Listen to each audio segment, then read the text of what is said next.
Well, hello. Welcome to the Echo Tips podcast.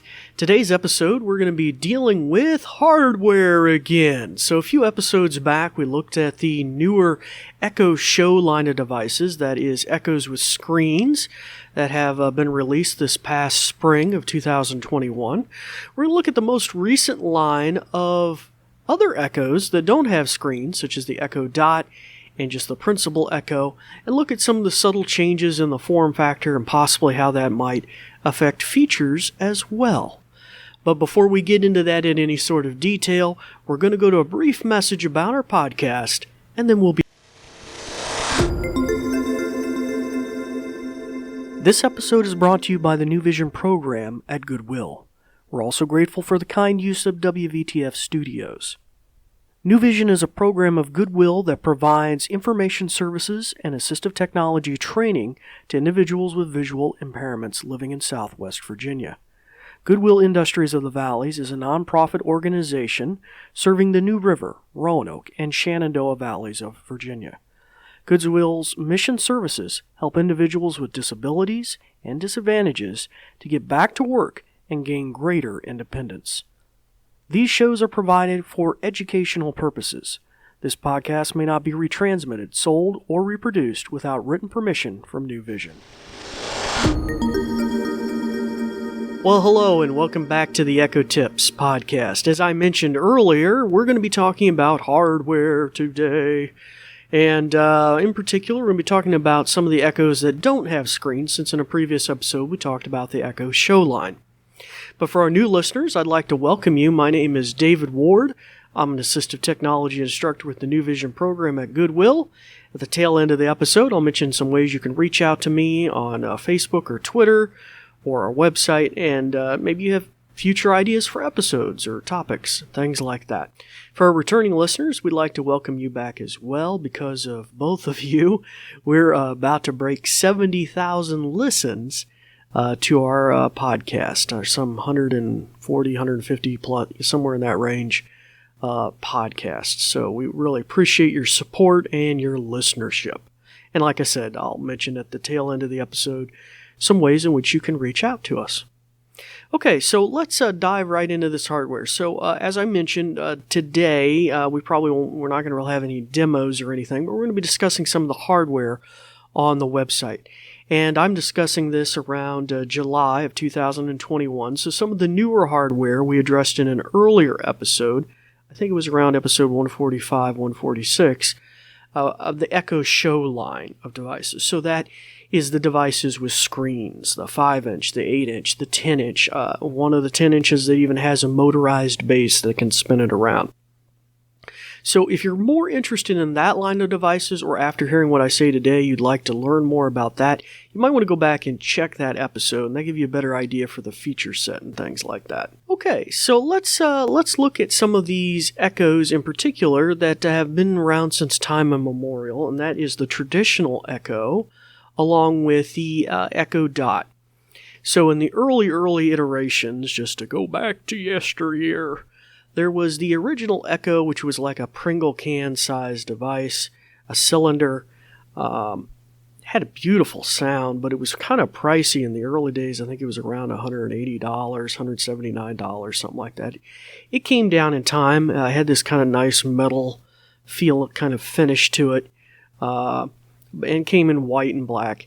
And then later we got the hockey puck styles, which were the Echo Dots. Terribly affordable, somewhere around $50, plus they would, half the time have a sale and the like. Now those two core lines, and now there's been a lot of offshoots, those two core lines are continuing to be developed in multiple generations. So those were the first generation devices. And so today, as of the spring and summer of 2021, the newest line of devices are the Echo Dot 4th generation and the Echo, the traditional Echo that is, 4th generation. Now, when they went to the 4th generation models, they significantly changed the form factor. So as I outlined, 3rd generation Dot and I guess it would have been the 3rd generation Echo and prior, all had very similar designs, a cylinder design. The dots were obviously much more short and squat, kind of like a hockey puck, only a few inches off the desk. And while the traditional Echo was more of a cylinder. Now, the cylinder did shrink over time, and they kind of moved to more of a cloth outlay, and you could get things that matched more of your decor in your house and cool stuff like that. Now, once you moved up to the Echo Dot 3rd generation, if you were a Dot fan like me, I used one as an alarm clock, you start to see some real innovations. It started to broaden out its dimensions, its size. It had a much better sound. You could really project with it better. Things like that. It got pretty good. The traditional Echoes, I feel like they didn't, in my opinion, change a whole lot in the sound quality. If anything, the first one might have been pretty daggone good. I think in the future generations, they might have added some sort of Dolby support, so maybe it was the content I was listening to. I couldn't really, tell a difference. But like I said, today's episode is about the newest hardware. So that was the old kind of all based on a cylinder design. Now, when they moved over to 4th generation, they are like a ball. So the Echo Dot 4th generation actually, and I just got one last week on sale during Prime sales for like $25. The traditional sale price right now is around $45, $50. You'll find it on Amazon. All right, it's not really a sale price. It's just this traditional price. Now, it's changed into like a ball shape. Now, if you were to hold it in your hand, it kind of feels like almost a softball size, maybe slightly smaller than a softball, but about softball size. And then they flattened off the bottom so they could sit flat on a table. And it has the traditional barrel plug like the 3rd generation did, so they did away with kind of the USB standard connectors. Don't really like that, but that's kind of the new model. I think they saved themselves, a few cents there. It also, let me just run down the specs because that's why we're here. So this is the 4th generation Echo Dot. Now that you get in your mind what it looks like, kind of this ball shape, it has one of the principal differences is the way the speaker projects the sound. So the 3rd generation, which I had at home forever until I unplugged it last night, had a 1.6-inch speaker. And it doesn't say here in the thing, but I think it kind of projected straight up or straight down. I don't, because it was kind of that hockey puck design. While this new model has a 1.6-inch speaker that is front firing, it says speaker. So it's actually in the ball projecting outward into the room. Now, I've only had about maybe 15, 20 minutes experience with it. I used it last night. I woke up to it this morning. I can't tell a significant difference. And like you said, it's the exact same probably speaker. If anything, I find that it may have diminished the projection because it's not like projecting off of a flat desk or something. So I don't know if it really improves the sound at all. If anything, I feel like it might have diminished the quality. But like I said, I haven't done a side-by-side comparison. Now, most importantly for the Echo Dot, it continues to have the 3.5 millimeter line-out jack. So that's why a lot of people I know use this.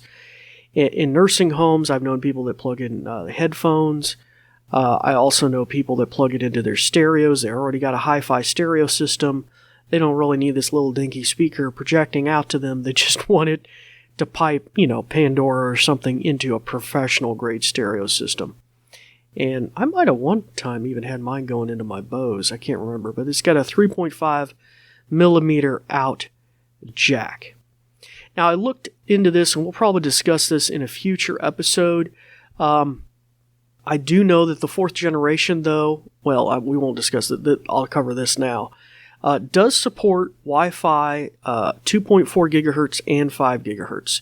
So if you had some connectivity issues in your house, maybe you were in an apartment building with lots of different Wi-Fi signals, you might find that this 4th generation, because of the 5 gigahertz support, has some improvements there. I would imagine the Bluetooth spec is kind of upped a little bit too, and things like that. Now, I could be wrong. The 3rd generation may support 5 gigahertz. You might want to just go back and check the specs. But, that's just kind of a handy thing to know about the new 4th generation. Because in the early days, I know these devices, they didn't do the 5 gigahertz spec. You're going to have a lot less radio interference and stuff like that on that channel. Not as much range, but a lot less likelihood for dropouts and weirdness and stuff.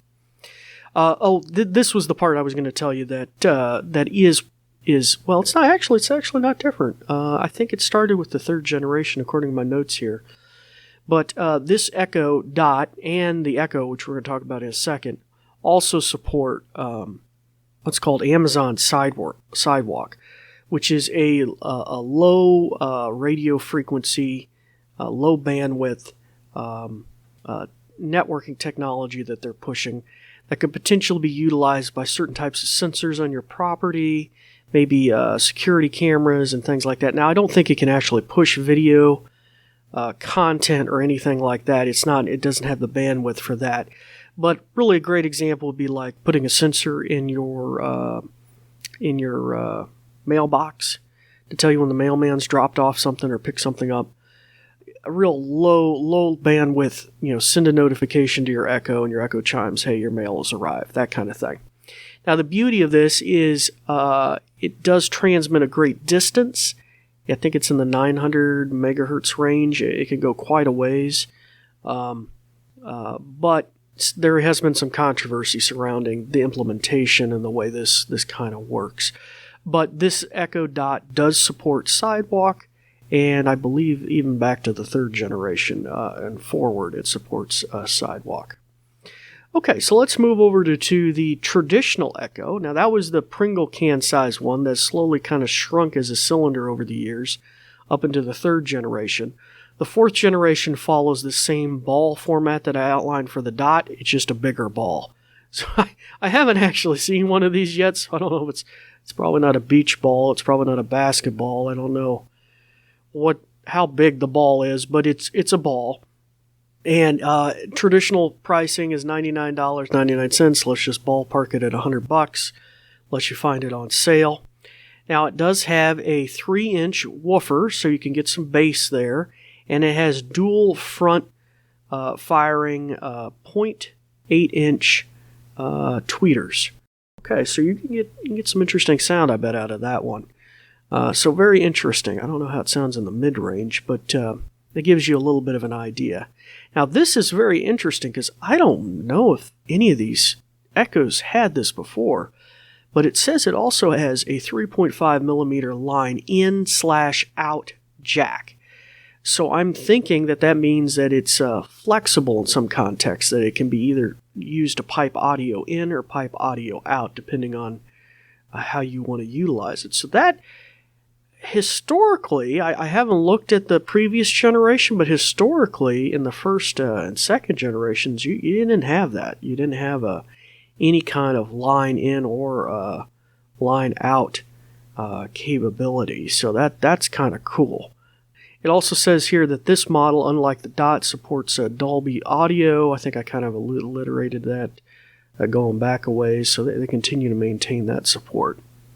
Okay, so it just gives you a little idea. That's around the $100 price point. Now, having felt the physical model last night, I would imagine the Echo is the same.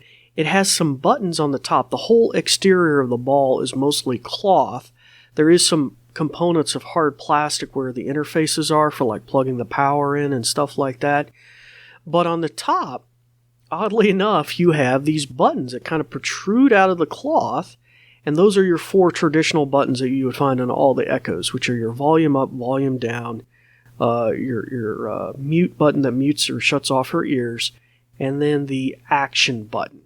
And they're all fairly unique to each other, like the volume up and down feel like a plus and minus poking up out of the cloth. And so it's pretty easy to distinguish them from each other, unlike the 1st generations, which most of the buttons were all felt the same, except for the action button, which had a little bump or pimple on it. Okay, so that gives you a little rundown of the Echo Dot and the traditional Echo. Feel free to check the website a little more about some of the stats on these models, and in particular, I got to tell you though, as far as the Echo Dot goes, though, I think I would have been just fine staying with the 3rd generation. I might even be inclined just to switch back to it the way it projected into my room. But you know, ever move forward. It only cost me $25 when I bought it on sale. Oh, look in here. The third generation right now, regular price is selling for $35. So they're still selling those old ones. But anywho, that gives you a little bit of an idea about what's... Now, some of this, like I said, the wireless capability may have been upgraded. You might want to check that if you're having connectivity issues and see maybe your old one didn't support 5 gigahertz Wi-Fi. Maybe you've had some Bluetooth issues. If anybody's ever used Bluetooth enough, you know it has issues, so you might want to upgrade the spec in that respect by getting new hardware and that kind of thing. And ultimately, if you're back on a first, second generation Echo Dot or even traditional Echo that doesn't support the Sidewalk protocol, which is, I think, going to be rolling out this fall of 2021, you might want to start looking at, this might be a simple way, getting an Echo Dot or something like that to get into that arena, because it doubles, I think, as a Sidewalk bridge. And you can read more about that by Googling Amazon Sidewalk and find out more about whether that would give you any kind of functionality or benefits. Maybe if you're a Ring video doorbell or Ring security camera person, that might be particularly interesting to you as well. So that might be worth digging into. All right, well, sorry for delving through all those electronical details and whatnot, but hopefully that might have informed more of your purchasing choices. Of course, we're coming up on the fall of 2021 where you never know, we might get these devices revised, since these Echoes, the Dot and the traditional Echo 4th generations, released the fall of last year, 2020. So we might see some revisions coming out this fall. And this is a new form factor. I don't know if it's going to stick, the ball shape, but it is one that Apple went with their Apple Home Mini.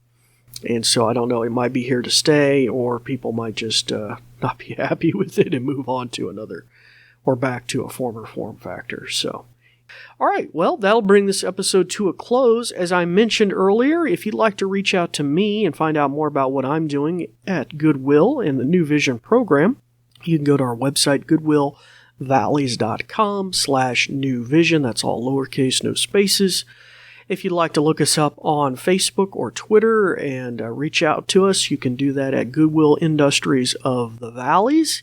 And, just shoot us out a note, a question, a thought, something you'd like to find out more about with the Echo, or you've delved through our catalog and didn't see us cover it, or maybe there's a new twist you'd like to see us kind of tackle. Anywho, so feel free to do that. We welcome your input. Well, it's that time to start practicing some of the many things that you've learned in this episode, or in that case, just go check out Amazon.com or some sort of retailer that sells these Echoes and see if it's something that interests you, maybe the new features. But until next time, we thank you for listening. Thanks, Dave. In conclusion, let me tell you a thing or two. This episode is brought to you by New Vision at Goodwill Industries of the Valleys, and it is also made possible in part by a grant from Community Foundation serving Western Virginia. And there's more. We're also grateful for the kind use of WVTF Studios. New Vision is a program of Goodwill that provides information services and assistive technology training to individuals with visual impairments living in Southwest Virginia. For more information, check out our website at goodwillvalleys.com/newvision. with no spaces. Goodwill Industries of the Valleys is a non-profit organization serving the New River, Roanoke, and Shenandoah Valleys of Virginia. Goodwill's mission programs help individuals with disabilities and disadvantages to get back to work and gain greater independence. These shows are provided for educational purposes.